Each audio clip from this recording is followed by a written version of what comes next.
چشتیاں سے قاری امتیاز اکرم صاحب نے سوال پوچھا ہے۔ لکھتے ہیں مفتی صاحب، ہم نے کسی سے سنا ہے کہ جو وضو خاص جنازے کے لیے کیا ہو اس وضو سے فرض نماز پڑھنا جائز نہیں ہے، بلکہ وہ وضو جنازہ پڑھتے ہی ختم ہو جاتا ہے۔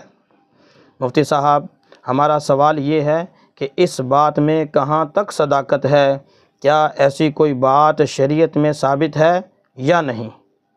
اور مفتی صاحب، غور کرنے کی بات یہ ہے کہ یہ مسئلہ ایک دو سے نہیں بلکہ کئی لوگوں سے سن چکے ہیں، اس لیے ہمیں اس بارے میں سوال کرنا پڑا تاکہ حق بات اور سچ بات سامنے آئے۔ قاری امتیاز اکرم: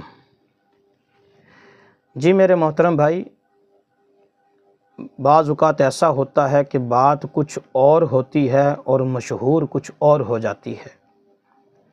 یہی معاملہ پیش آیا جو آپ نے سوال پوچھا ہے اس حوالے سے۔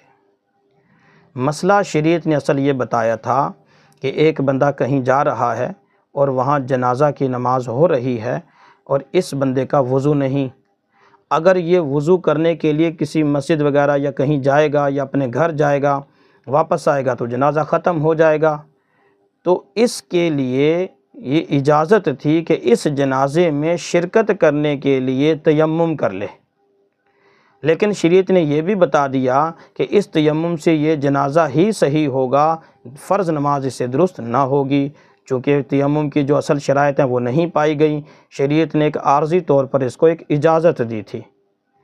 اصل بات یہ اس تیمم کی تھی، اور لوگوں نے اس کو جوڑ دیا وضو کے ساتھ کہ جنازہ کی نماز کے لیے جو وضو کیا جائے وہ وضو صرف جنازہ ہی پڑھنے کے لیے کافی ہوگا، باقی کسی اور عبادت کے لیے کافی نہیں ہو سکتا۔ یہ نیری جہالت کی بات تھی، یہ فضول بات تھی۔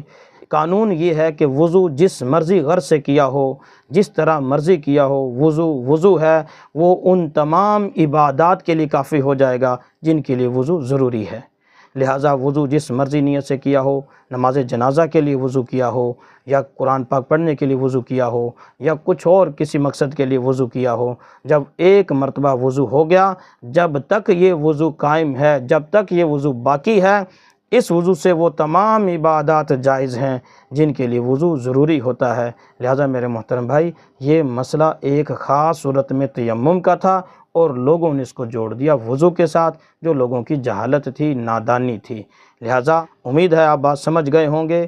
میں پھر ایک مرتبہ دہرا دیتا ہوں کہ یہ مسئلہ خاص ایک صورت میں تیمم کے لیے تھا اور لوگوں نے اس کو جوڑ دیا وضو کے لیے۔ وضو میں ایسی کوئی بات نہیں، وضو ہے، چاہے جس مقصد کے لیے کیا ہو، چاہے جس ارادے سے کیا ہو، وہ تمام عبادات کے لیے کافی ہو جائے گا جن کے لیے وضو ضروری ہوتا ہے۔